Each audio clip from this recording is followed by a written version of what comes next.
Welcome to Frisian Marshes and this Age of Empires forecasted game with Divine DFP spawning in the east side of the map, in red as the English. His opponent today in the south corner of the map, playing in orange. As the Abbasid dynasty, it's Kiljadi. Welcome everyone. It's been a while since we've watched this map. Plenty of featuring of this map on EGC TV's tournaments. It's been a while, but I'm super excited with this civilization matchup and this map in particular. We don't see this map, so it's all about the map today. But Divine playing as the English versus Kiljadi's Abbasid dynasty. And I mean, it's an interesting map if you haven't seen it actually, because I mean, I think there's lots of new people to Age of Empires 4. So, I mean, let's take a whirl through the map, shall we? So, two civilizations, one spawns in the south, one's on the east today. And they get the standard resources, you know, you get a nice patch of wood at the back in the corner. And that's kind of the main wood that they have. They often have a secondary one as well, just a bit further forward. But the main kind of, I guess, characteristics of this map are the gold spawns. So the gold spawns are often very precarious, as you can see, very far forward and towards the enemy. So this is a very, this is a sticking point in the match. Like, and these two gold veins, they're going to becoming a problem for both civilizations potentially. It's a very aggressive map in many ways, because if you deny the gold, you deny age ups into the castle age, you deny technology research, you deny a lot. And gold is very difficult to come by in this map sometimes. So that's something that to think about in this map.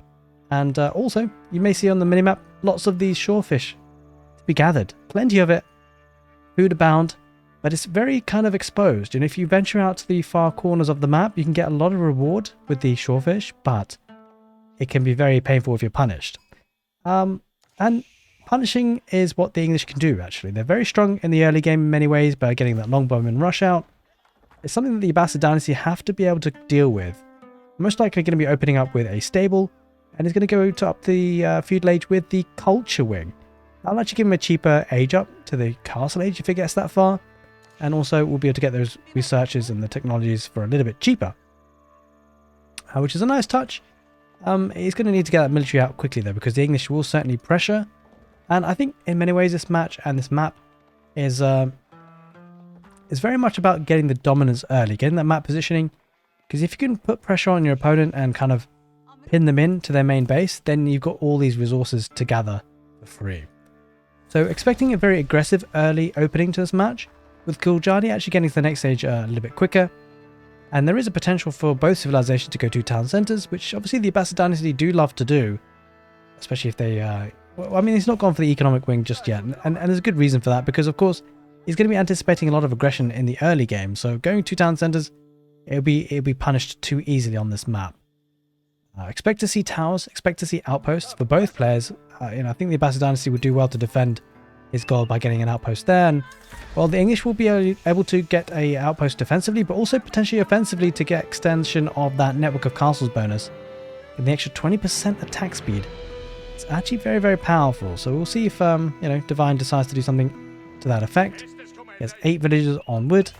Going to be looking to get those longbowmen out shortly, I suspect. Maybe going to invest in the barracks first. I mean, he's kind of building up on the wood count. So I suspect he's going to be dropping a barracks first before pumping out longbowmen. Actually, he's going to go for an outpost. He wants to be defensive first and doesn't want to run the risk of getting in trouble, because of course the Abbasid dynasty does have that early age up. And so kind of knowing the timings of things, he sees the horseman now. The horseman would actually make it there across if he went there directly, but he spawned out. He was waiting for a bit, maybe waiting for his comrades, but in any case, Divine should get that outpost up in time.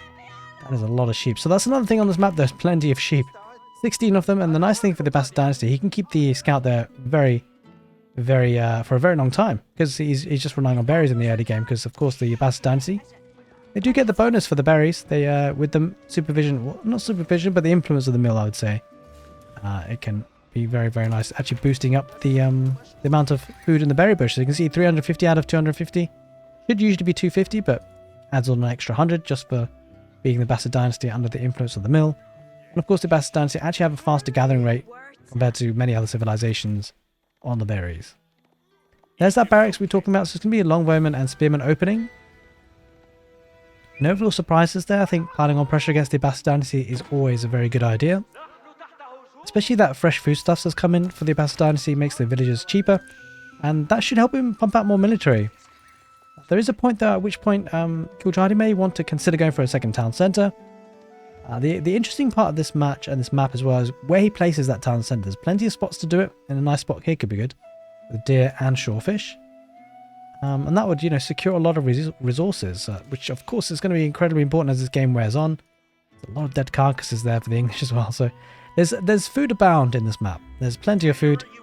Take your pick, whatever you like to choose. A couple of horsemen just gliding around the map, not doing all that much. It looks like it's going to be a relatively, I guess, slow start to the game, kind of maybe having some timing pushes with the English, maybe sort of 8th, 9th minute mark. They've got a couple of units now, so it might push out soon. Speaking of pushing out, horsemen are heading that position now. The scout will spot that though for Divine, so keeping a keen eye on these units. A couple of archers popping out now, so it's going to be horsemen, archers for the Abbasid dynasty, and spearmen, longbowmen for Divine. Plenty of villagers and gold as well, so I think Kiljadi might be eyeing up a castle age. That's always on the cards actually for either player. And I think, the Abbasid dynasty do this a little bit better these days. There was once a time where they didn't really have a great castle age opening. Other civilizations just did it better, but I think with the culture wing now, it means they can get to the next age a bit quicker. It's certainly very, very useful. And it's going to try and secure this area with an outpost. I would like to see maybe arrow-slits come in, maybe mining stone. Because the thing is, the longbowman range is so powerful, he can kind of indefinitely keep these villagers idle, and he needs to keep this gold mining going, because if he's going to go to the castle age, he's going to need to produce gold-heavy units in the form of gulams, most likely. And the gulams, they're going to cost gold. He's going to need to get them out, because when you do age up to the next tier of technologies, you need to make it count. And that will often be with heavily armoured units if you're going up to the castle age, and primarily, well not primarily, but they cost a lot of gold. The one thing that's nice for the English, and potentially could have an option to just kind of keep in the base, is actually opening up with the farming transition now. There's plenty of food on the map, but the English have such a good farming economy that sometimes it just doesn't matter. Just start the farms. Going to be popping down an outpost in the middle of the map in the stealth forest to give that extra vision and extension of the network of castles. About 1 minute 10 seconds away from that castle age is Kiljadi, getting the eco upgrades now with wheelbarrow and double broadaxe. He's actually mining stone. He's long mining instead, actually. He's going to be popping down a mining camp, but he's going to see the aggression coming in. Probably best to cancel this, because I don't think he's going to safely be able to mine the stone. He has enough for arrow slits. He's possibly thinking about going for a second town centre. Will be denied for now. And that's the other consideration as well. Both, golds and the stone is forward. So second town centre play is a little bit tricky in the early game. It's not all that viable. And that's why the Abbasid dynasty is a little bit of a tricky situation in terms of the pick. It's a surprising pick on this map. Because, the Abbasid dynasty typically do love to get that second town centre, but he's going to try a different strategy, go for the fast castle. A couple of horsemen into castle age. And, well, it'll be working quite well for him, although, Divine is starting to pump out units quite heavily. So Kiljadi's mission at this point is just to survive for maybe the next sort of 5, I'd say not even that long, maybe 4 or 5 minutes, 4 minutes maybe, something like that, because he'll be able to get some gulams out and they'll be able to do good work. Especially if he looks to get the iron undermesh upgrade, he will need a blacksmith. The gulams are good, but if you've got iron undermesh, even better wedge rivets, then you'll be laughing. With Divine now knowing that his opponent is up to the castle age, this is probably a signal for him to attack and be a bit more aggressive. But we'll see. He might even consider going to the castle age himself, although he's quite far away from it. So are we expecting to see maybe some rams coming out for Divine to put some pressure? Does he have a blacksmith? He does indeed. He already has siege engineering, actually, so that's a key point. He was clearly reading the game in a way that he wanted to be aggressive nice and early. And heading into almost the 11th minute mark of the game. Just to let you guys know as well that if you've been enjoying the content, I really do appreciate all the support that you guys have been given. It's been really helpful for the channel's growth, and I do really appreciate it. So if you're enjoying the content and you want to see more, make sure you do hit that subscribe button, and more importantly the notification bell, so you get a little ping whenever I upload. I'm doing daily uploads at the moment, and I think we'll try and continue that for as long as possible. As long as I have interest in the game, which is, Age of Empires is in a really good spot at the moment, especially with the new DLC coming out, new civilizations.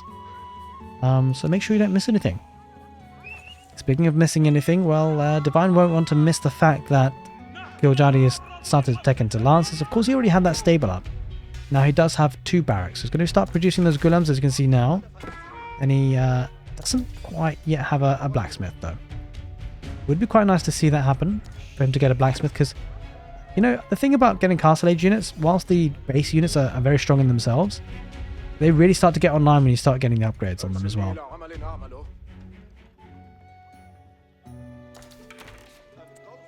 But, you know, these guys can deal a decent amount of damage. It does have 4 ranged armor.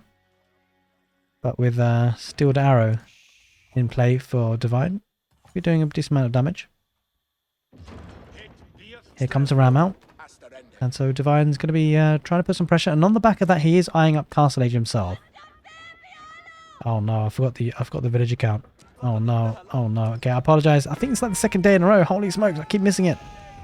I need to make the sign on my monitor a little bit bigger. But in any case, the ram's going to start pressurizing on the outpost. Does have a mangonel, which could do a lot of damage. So that's actually another good option for the Abbasid dynasty. Just get a mangonel on the field, and it should push the English player back a little bit. It's going to be going for a white tower in a forward position to defend the 2 golds. Not a bad move. As long as he gets it up, though, because I think this is a good time for Kiljadi to push. He's got the military. Got the mangonel. That's always a bit of a danger. And he's heading in that direction now. Going to be taking care of the outpost. And getting rid of that vision, which is pretty important. Now, on the back of this, something that could be quite nice is for Kiljadi to maybe venture out onto the mid-map or the extra resources, get a mill, get shorefish, just pump out, units. Because getting that shorefish will really help his economy, and it really makes sense when he's got the map position like this. He's going to run into the white tower, which is not ideal. Maybe think about getting a ramp. Did he lose that wood? I don't think he did, actually. I think he cancelled it just in time. Just as well. Oh, I didn't spot that, actually. I might have to watch that again, whether he lost the wood. Hopefully not, for his sake. He's going to go around the north side of things now, where the white tower can't protect. But on the back of this, look at the stone miners. It looks like Divine might be eyeing up a second town centre, maybe a keep of his own. That would be pretty nice to have for sure. Unit number's pretty equal, but it's going to be waiting for those upgrades soon, I suspect, Divine. They're not coming in, though. He's not actually clicked the elite longbowman upgrade. Or the early man-at-arms. I mean, he can't afford it. He's struggling in gold at this point. Does have a decent number of villagers on it. It needs to get a springald first. Try and deal with that mangonel. Does get one hit on the mangonel. Tries to back off. Oh, he's going to... Oh, he's going for the archers. Yeah, certainly Kiljadi needs to protect that mangonel with what he can. Maybe get a villager to repair. He needs to keep that threat alive. On the back of this, we hear the chiming of relics being picked up. That is a key bit of detail. Now that he's got a bit of map positioning, map control, getting that relics is going to be very important. Would like to see him get quite a few of them if he can. Here, Kiljadi is now transitioning onto stone.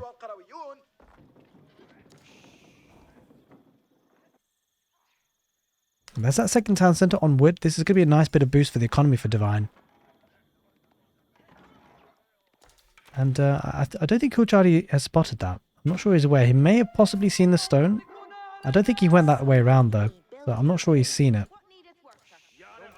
Yeah, he doesn't see the mining camp, so it's unlikely he's seen it. And that's a concern, because he's not going to know that he's going to be behind on villagers. Although the fact that he's going on stone now is quite is quite a good sign for him, because it sounds like he's going to be going, or looks like he's going to be going for a second town centre himself. Got one relic in the bag already. But he has... where's his military? Has actually expanded towards the west side for the shorefish, as we thought he might. He's going to go around the wood line at the back if he can. But I do like this second town centre position, because this was always a little bit exposed. He could have maybe palisade walled from the edge of the map, to be fair. But this wood line is always pretty exposed, so it's quite nice to have secured this wood line and the gold, of course, for the English.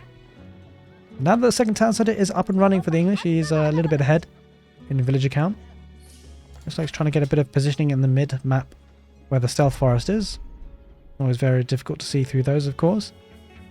And he's also going for the sacred site. I think he's just activating, trying to get the relics. But this one could be problematic to get. Getting the ones that are furthest away. I think he'd be really quite keen to get this one as well if he could. Has a half health mangonel. Villagers are going out to get a town centre. And, wow, it's quite far out, actually. That is really quite far out. I would have expected him to drop it a little bit closer, maybe here. Be a bit easier to defend with the main town centre being a bit closer. But in any case, here comes a bit of aggression here for Divine. Does have the upgrades, or some upgrades on the longbowman. Still no veterancy on this guy, actually. Kind of surprising to see. Going for the armor-clad upgrade for the man-at-arms. Very, very strong for the English, of course. That will be increasing the range and melee armor for their man-at-arms by +2. Incredibly strong. Now we're here. More relics being picked up. Now I think the English might actually just intercept that. We'll have to see what his pathway is back home. Has 2 relics in the bag, bringing 2 further relics home. Potentially, anyway. We'll have to see if he manages it. But Divine's had a couple of extra villages for quite some time. And it looks like he might be starting to put a bit of pressure now. It doesn't have as many units though as Kiljadi. Of course, Kiljadi's villages are cheaper. That's a significant saving that can pump into military. Looking to get some springholes on the field. Not a bad idea. The outpost spots that. And this outpost is coming in very good use for Kiljadi, especially with the arrow slits in place. Does have quite a few villages, well, did have quite a few villages on stone, and I suspect maybe I'm trying to save up for a keep. I think a 3rd town centre would be a little bit too greedy. And probably unnecessary because he's got 2 relics in the bag, picking up another 2. And I think at this point, maybe if Kiljadi just focuses on military, he might have a good window of opportunity to put some pressure. We need to take a decent fight. I'm a bit concerned if he doesn't have as many crossbows though, because he will need some.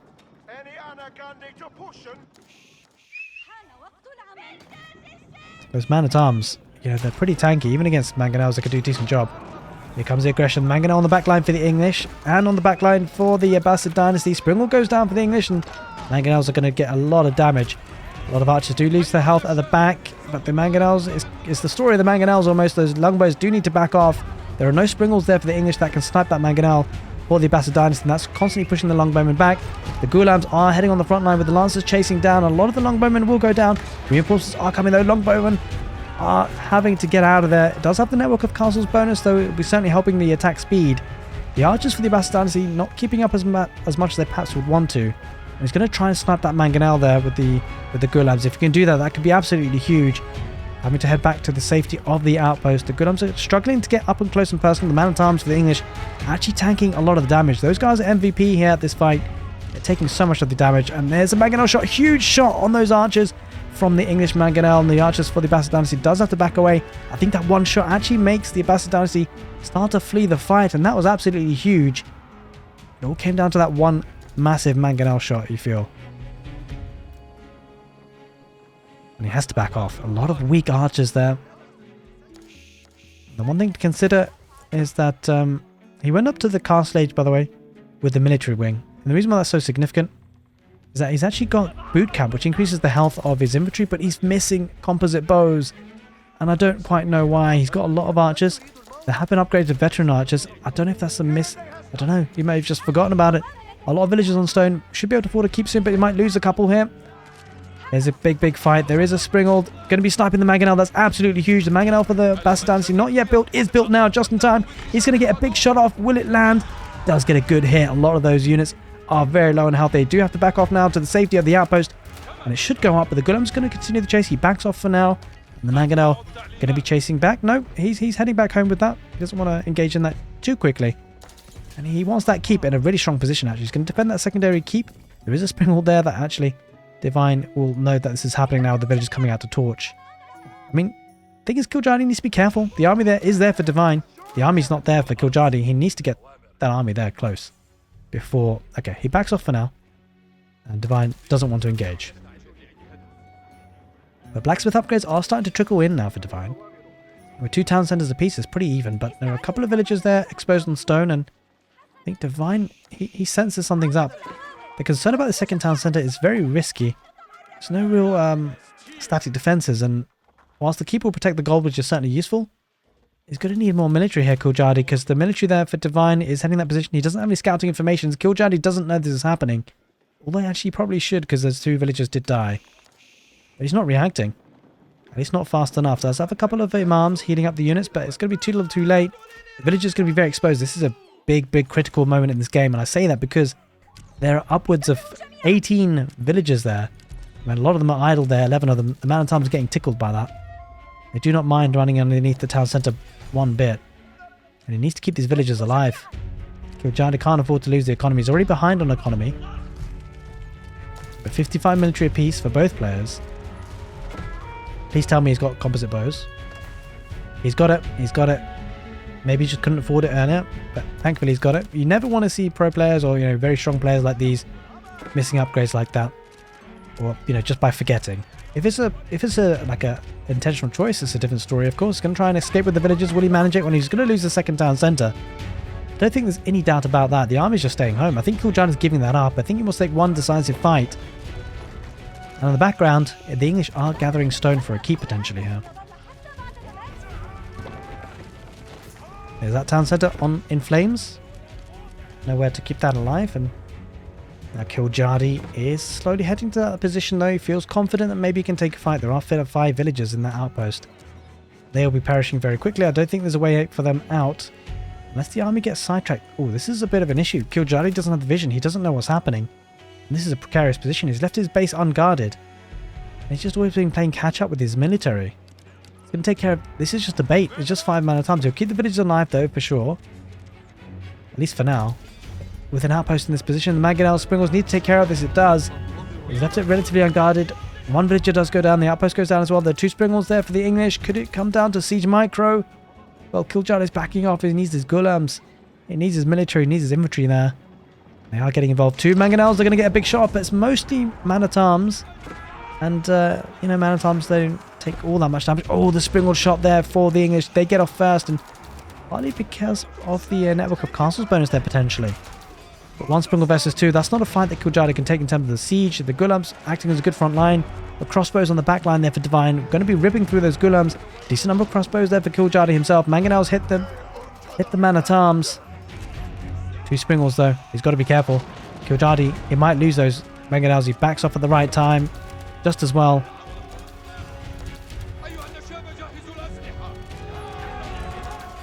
There's 2 Springles, nothing to aim at for now, but crossbows and archers versus mainly crossbows. And it looks like it's a good cleanup here for Kiljardy. He's going to push it back at least for now.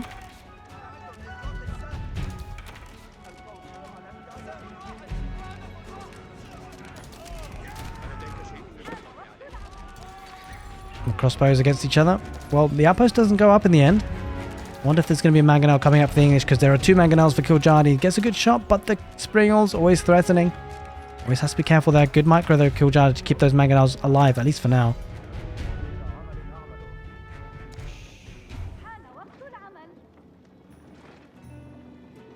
Three Mangonels. Really nice count for the Abbasid dynasty. Well, the English are definitely going to have to invest in a lot more Springles. I would like to see a couple of Springles added though for Kiljardy, because if he can win a Springled fight and leave the Mangonels working for him, be putting him into a really good spot. It's behind on villagers though, so that's something to be concerned about. The economy will be looking stronger for the English. Almost enough for a keep though. I wonder if Divine's going to try and keep drop. Could be quite a nice position to get it here. Right in front of the base. He is now going for some Springles as you'd expect. 2 of them. Might need a few more, can't afford it on the wood count though. Kiljardy, he got the attack notification, doesn't move the 5 villagers though, reacts a bit slowly, and 2 of them will die. I think they're all dead. 3 of them die. In fact, no, 2 of them do escape somehow. Taking a fight potentially here. 2 Springles versus 2, and 1 Mangonel for the English. Mangonel shot gets off, gets a couple of the crossbows on the retreat, but not all that much damage, and they kind of back off there for a moment.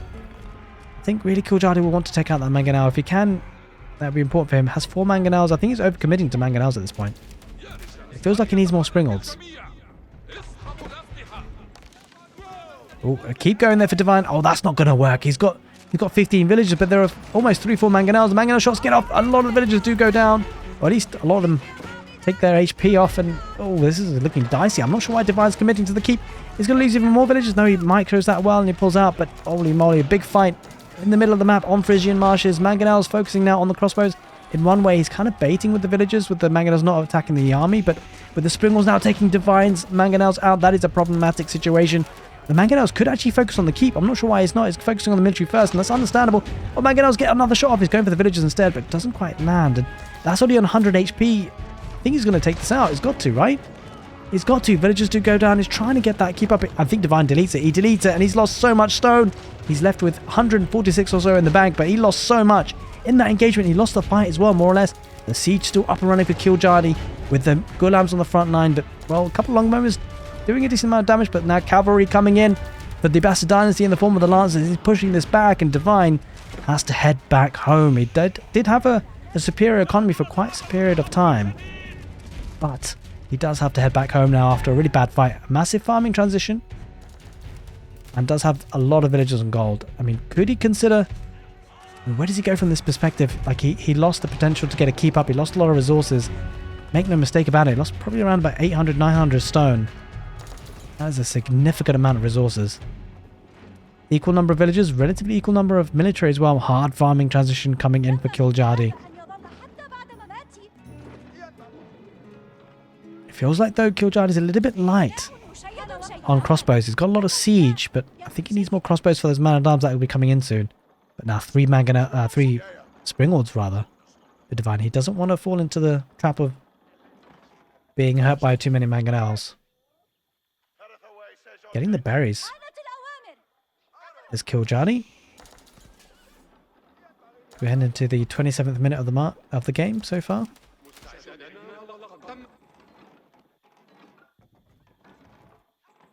Alright, it's suddenly quieting down a bit, which is good because I can rest my voice. Now, I did notice actually when I was going for full screen, I do actually have that golden border at the top. I'm going to have to hotkey that to get rid of that when I do go for the old full screen. It's going to be something I'll try and do a little bit more of to get the full screen shenanigans on. But looks like Divine's going to be looking to be a bit more aggressive. I think he wants to put some pressure on the issue a little bit. He doesn't want the Abbasid dynasty to boom too hard. Mangonel shots do get off. 3 Springals though versus 3. It's enough to... I mean, this is a magic number. 3 is the magic number. I don't know if you guys have heard that song, but 3 is certainly the magic number to take out a Springald.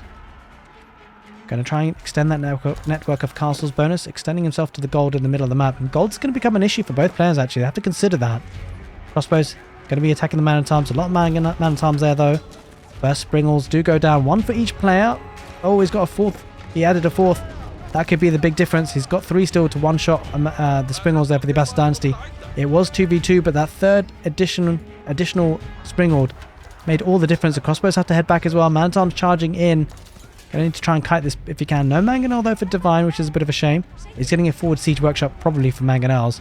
He's going to have to try and head back to the safety of that outpost. Looking to get a Springald on the field. He needs more Springalds. The man-at-arms chasing this down. Loses a Springald on the retreat. 3 of them. Oh, he snipes another Springald. That's absolutely huge. The Springalds might come in clutch for Divine. He doesn't have enough stone for another keep drop. He might not want to try that again in this match. A couple of Lancers going to try and swoop in. He can't though. Those crossbowmen will take them apart. Added in some spearmen for some reason there. Kiljadi. Maybe acting as a bit of a meat shield. But those 3 Springalds for Divine, they got so much value. The back of this, plenty of wood still available. But as we talked about, he has gone forward to get the gold on the middle of the map. With 4 relics, the Abbasid dynasty just probably needs to hold on to this game as long as he can. Because he's got the advantage in that sense. Trouble is, where does he gather gold from? He's gathering gold from the middle of the map, which is a little bit precarious. It's here. Needs to be careful. He only has 1 outpost. Oh, Divine senses a possible wind of attack, and he does have a lot of man-at-arms. I think man-at-arms might be the big difference here, although actually a lot of them going down to the initial engagement with the crossbows. Spearmen diving in with Lancers on the front line. Springals, they do take out a lot of Springals. 3 versus 3 does take 1 apiece for both players. So a decent trade there for Kiljadi, but needs to push that back somewhat. A stone income coming in for Divine. Maybe think about a forward keep position, which would be very, very strong if he can manage it. Just gone past the 30-minute mark. Certainly been an enjoyable game so far. I hope you guys have been enjoying it too. 3 Mangonels there just chilling out near the capital town centre. Needs to make sure he brings those to the fight when he can. A couple of Lancers just darting themselves across the map. They need to find where they can pick up villager kills if they can. Yeah, it's going to be a very heavy siege fight here for Mangonels. I think if he can get 6 in total for Kiljadi, that'd be incredible. He can, one-shot 2 Mangonels at a time. Sorry, 2 Springalds at a time. And probably 2 Mangonels. But I think he needs more ground infantry units. Those man-at-arms, they're kind of scary for the English. Oh, a lot of villagers did go down there on the west side. It's down to 27 villager kills. There's a big engagement that we saw. Mangonels are getting decent value for the Abbasid dynasty, pushing that back a little bit. Kiljadi pushing this back with his Springals. 2 versus 1. Does snipe another Springald there, which is absolutely huge. So 4 Mangonels operating. Trouble is, it just feels like Kiljadi is always on the defensive. He's just not had a massive amount of map positioning under control. But the good thing for him, he does have gold coming in from the relics. And there's a lot of gold coming in from the north.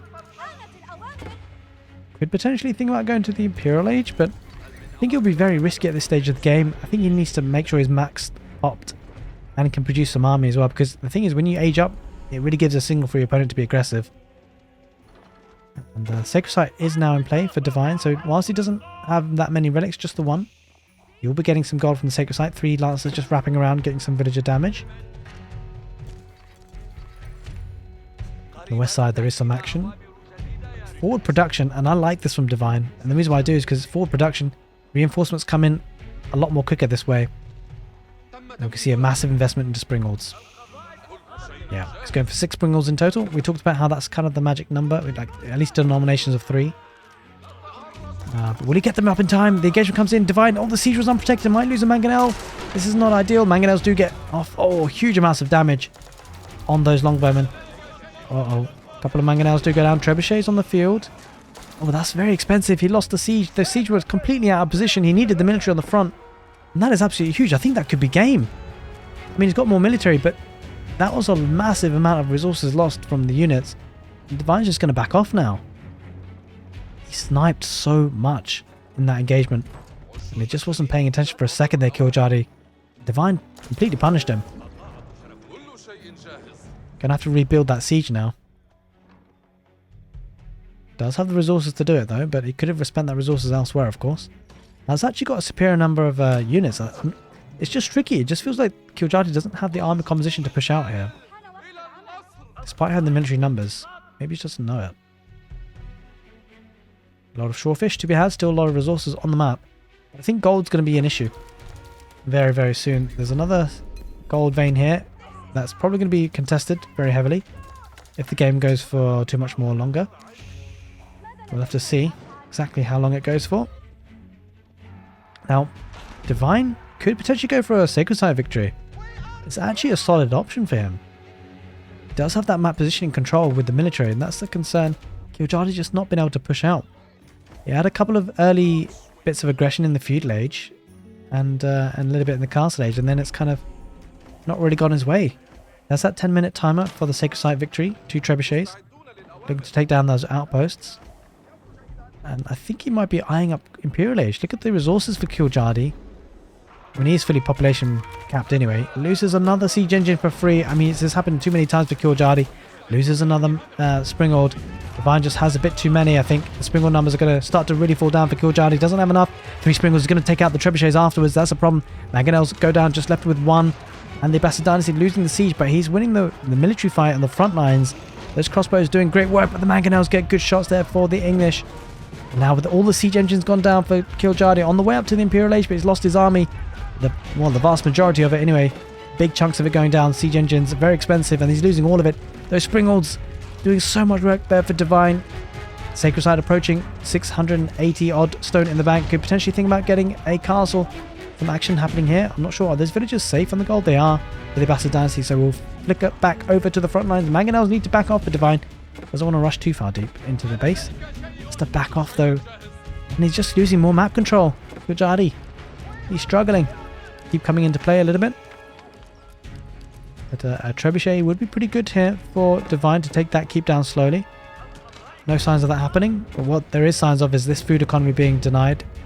A couple of horsemen raiding that wood line, but not all that much of a problem for Divine overall. Here come the man-at-arms. A decent amount of crossbows there for the Abbasid dynasty, but he's losing the siege again. And it's just a siege ball that Divine has that's so superior, and he's winning all the siege fights. And that's what's dictating this fight in this game, you feel. Villagers coming out to torch down. Those Mangonels might get one. Doesn't quite manage it, I think, maybe. We'll have to see. It'd be good if he can get one. He doesn't quite manage. Just so weak, that last Mangonel. 20 HP. The main thing is it survives. Longbowman versus crossbowman. Longbowman will do a decent amount of damage. Uh-oh. There's going to be a keep here for Divine. He's going for it.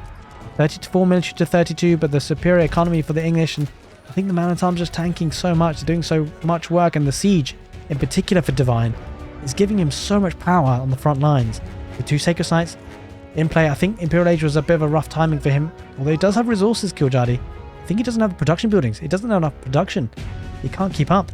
Can't spend the resources as quick as he would want. Mangonel's going to take out the farming transition, and the problem is that whilst he can't spend the resources to defend his economy, he's going to run out of resources quickly because he's not farming. He is not farming. 23 villages are idled. He is so far behind the village count. And I'm not sure where the villagers are for the English, but they're making their way across. There they are. He's taken out the keep as well. 2 trebuchets for the English with a network of castles bonus. Absolutely huge. There's a forward keep. And the siege heading right into the heart of the base. And he's just following all the retreating army. They're trying to hide as much as they can. Oh, wait a minute. A huge mangonel shot could work quite nicely there. Doesn't quite happen though. That's not ideal. There's the keep on the front lines. And he has enough stone for another keep there, Divine. Surely that's going to be game if he gets another keep in the positions where he wants. Maybe here. Maybe on the front. Right on the front in the heart of the base. We'll have to see. The Abbasid dynasty. The army's fleeing for their lives. The economy is deserted. In the north. Villagers coming out to wood. Probably. I mean, he's getting even more stone. He's got enough for... he's going to have enough stone for 2 keeps soon. Does have a culverin, but that's going to be sniped pretty quickly. I think Imperial Age was a little bit rough for him for Kiljani. Didn't have the production to be able to support. Oh, that's a lot of kills. Coming, culverin gets taken down by the sheer numbers of those springalds. Villagers coming forward. Where are they going to?